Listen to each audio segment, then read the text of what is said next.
ان الذين يخشون ربهم بالغیب لهم مغفرة واجر کبیر، جو لوگ بغیر دیکھے اپنے رب سے ڈرتے ہیں یقیناً ان کے لیے مغفرت اور بڑا اجر ہے۔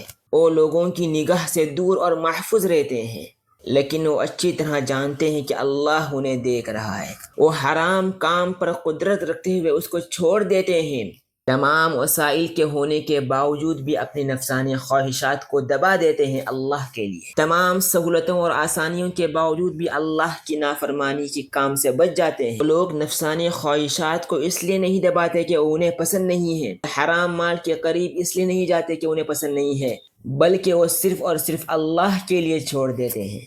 وہ اس بات کا شعور رکھتے ہیں کہ اللہ انہیں دیکھ رہا ہے، اسی لیے وہ اس سے خوف کھا کر نافرمانیوں کے کام سے بچ جاتے ہیں، اس لیے کہ وہ جانتے ہیں کہ اللہ دیکھ رہا ہے، اور اس کا خوف کھاتے ہوئے وہ نافرمانی اور گناہوں سے بچ جاتے ہیں۔ یعنی کسی رسوائی کا خوف نہ ہوتے ہوئے بھی وہ گناہوں کے کام کو ترک کر دیتے ہیں۔ انہی لوگوں کی تعریف اس آیت مبارکہ میں کی جاتی ہے۔